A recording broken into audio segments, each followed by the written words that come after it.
ये video science class 9 chapter 1 का part 11 है और अब हम पढ़ने वाले हैं evaporation. Do we always need to heat or change pressure for changing the state of matter? क्या हम लोग हमेशा किसी एक मैटर के स्टेट को चेंज करने के लिए हीट या प्रेशर को लगाते हैं, या फिर इस प्रकार से कह सकते हैं कि क्या बिना हीट और प्रेशर को लगाए हुए भी स्टेट ऑफ मैटर को चेंज किया जा सकता है? तो हम लोगों ने जैसे पिछले सेक्शन में पढ़ लिया है, यदि हम लोग हीट का प्रयोग करें, प्रेशर का प्रयोग करें तो स्टेट ऑफ मैटर को चेंज किया जा सकता है। Can you quote some examples from everyday life where change of state from liquid to vapour takes place without the liquid reaching the boiling point? तो क्या आप अपने आम जिंदगी के कुछ ऐसे उदाहरण दे सकते हैं जहां पर आप देखेंगे कि एक लिक्विड बिना बॉइलिंग पॉइंट पर आए ही वेपर फेज में बदल रहा है? Water when left uncovered slowly changes into vapour, wet clothes dries up. What happens to water in the above two examples? तो आप देख सकते हैं यहां पर दो एग्जांपल दिया गया है। जब वाटर को आप खुला छोड़ देंगे तो देखेंगे कि वह वेपर में खुद ही चेंज होना शुरू हो जाएगा। जब आप गीले कपड़ों को सुखाते हैं तो आप देखेंगे कि उनमें से पानी वेपर फेज में बदल के उससे उड़ जाएगा। What happens to water in the above two example? तो इन दो एग्जाम्पल में आपने यहाँ हीट ने ना ही हीट दिया और ना ही प्रेशर दिया, फिर भी यह जो वाटर है वो वेपर फेज में बदल रहा है। यह कैसे हो रहा है? We know that particles of matter are always moving and are never at rest. हम लोगों ने यह पढ़ा है कि जो मैटर के पार्टिकल हैं वो हमेशा मूव करते हैं। At a given temperature in any gas, liquid or solid, there are particles with different amounts of kinetic energy.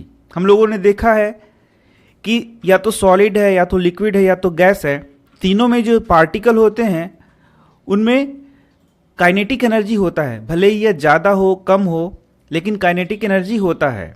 In the case of liquids, a small fraction of particles at the surface having higher kinetic energy is able to break away from the force of attraction of other particles and gets converted into vapor.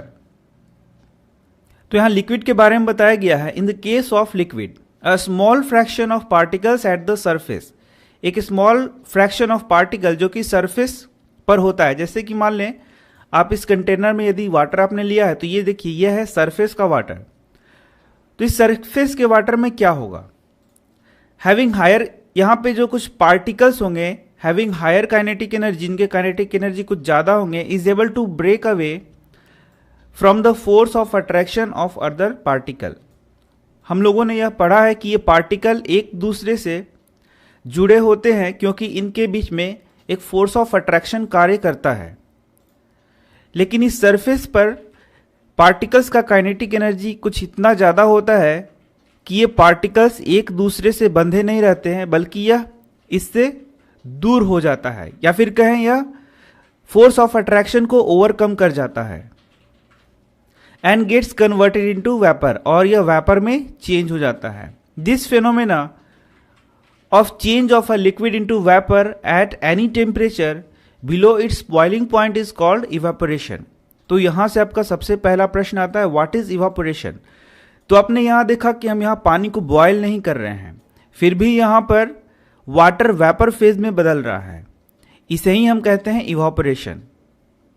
The phenomena, यहां this की जगह the लिख सकते हैं। The phenomena of change of a liquid into vapours at any temperature below its boiling point is called evaporation. तो एक बहुत ही important यह प्रश्न है कि यदि बॉइलिंग पॉइंट के पहले किसी भी टेम्परेचर पर वाटर जो है, या फिर वाटर ना बोल के हम लोग बोले जो लिक्विड है, यदि वो वेपर फेज में बदलना शुरू होता है, उसे ही हम लोग क्या कहते हैं? Evaporation.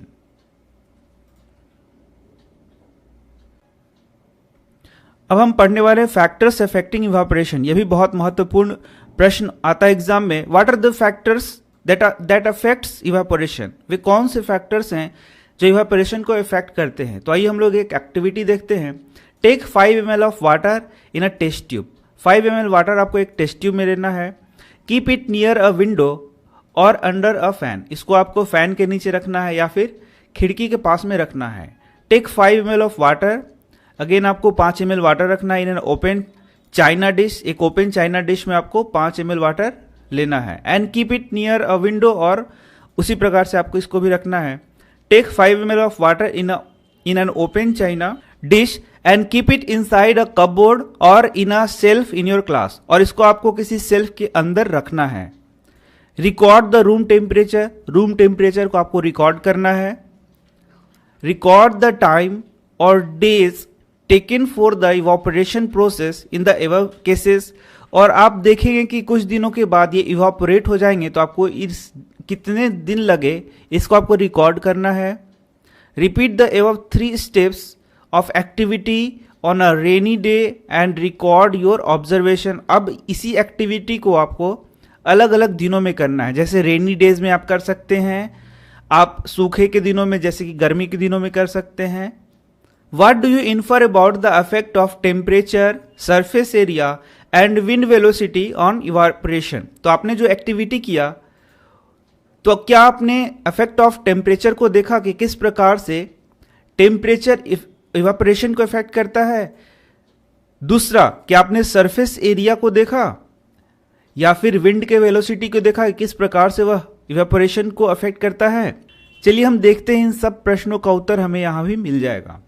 You must have observed that the rate of evaporation increases with, तो आप देखेंगे कि रेट ऑफ इवापोरेशन बढ़ता है कैसे। And increase of surface area, यदि सरफेस एरिया को बढ़ाया जाए तो इवापोरेशन का रेट क्या होता है, बढ़ता है।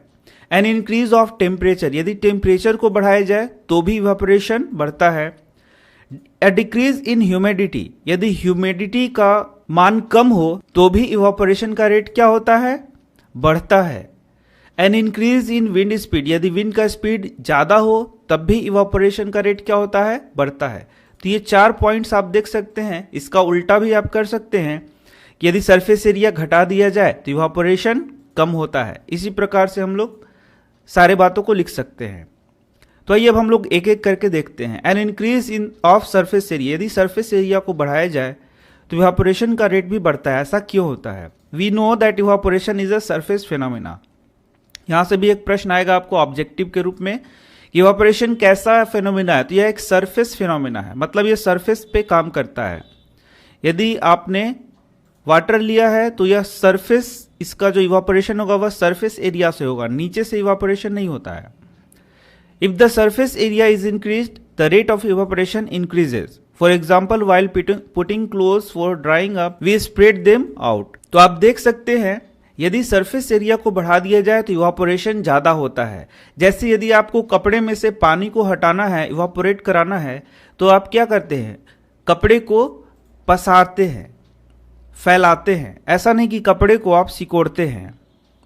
इसके बाद increase of temperature, with the increase of temperature more number of particles get enough kinetic energy to go into vapour state. इसके बाद आप देखेंगे कि जैसे जैसे आप टेम्परेचर बढ़ाते हैं, चूंकि यह सरफेस फिनोमेना है, जो पार्टिकल्स हैं उसके काइनेटिक एनर्जी बढ़ जाते हैं और वह उस सरफेस से वहां से वेपर फेज में हटना शुरू हो जाता है। तो यहां से भी प्रश्न आपको आता है कि आखिर टेम्परेचर के इंक्रीज करने से इवेपोरेशन क्यों बढ़ता है? तो बड़ा ही आसान सा आंसर यहां पर लिखा हुआ है, with the increase of temperature more number of particles get enough kinetic energy to go into the vapor state। ज्यादा टेम्परेचर रहेगा तो पार्टिकल का काइनेटिक एनर्जी बढ़ेगा, जिससे कि वह वेपर स्टेट में बदलना शुरू हो जाएंगे। इसके बाद डिक्रीज इन ह्यूमिडिटी। ह्यूमिडिटी क्या है? यहां से एक पहला प्रश्न आएगा, ह्यूमिडिटी क्या है? Humidity is the amount of water present in air. जो एयर में वाटर का अमाउंट प्रेजेंट होता है उसे ही हम लोग क्या बोलते हैं, ह्यूमिडिटी। तो आप देखेंगे कि बरसात में ह्यूमिडिटी ज्यादा है और गर्मी के दिनों में ह्यूमिडिटी बहुत कम होता है। The air around us can not hold more than a definite amount of water vapour at a given temperature. If the amount of water in air is already high the rate of evaporation decreases. तो आप देखेंगे कि ये जो humidity है, मतलब water molecule कितना air में है, उसे ही हम लोग ह्यूमिडिटी कहते हैं। यदि पहले ही से वाटर बहुत ज़्यादा ह्यूमिड रहेगा तो और वाटर को वह एब्जॉर्ब नहीं कर सकता है, क्योंकि उसका एक कैपेसिटी होता है। यही कारण है कि बरसात के दिनों में इवापोरेशन का रेट कम होता है क्योंकि वहाँ ह्यूमिडिटी ज़्यादा होता है, और गर्मी के दिनों में इवापोरेशन का रेट ज़्यादा होता है क्योंकि उस समय पे ह्यूमिडिटी कम होता है। An increase in wind speed, तो अब हम देखते हैं कि विंड स्पीड का इवापोरेशन पे क्या असर पड़ता है। तो हम लोगों ने पहले ही पढ़ा है कि जैसे जैसे विंड का स्पीड बढ़ेगा इवापोरेशन बढ़ेगा, विंड का स्पीड घटेगा तो इवापोरेशन घटेगा। It is a common observation that cloth dry faster on windy days, तो जब हवा वाले दिन होते हैं तो जो कपड़े होते हैं वो बहुत जल्दी सूख जाते हैं।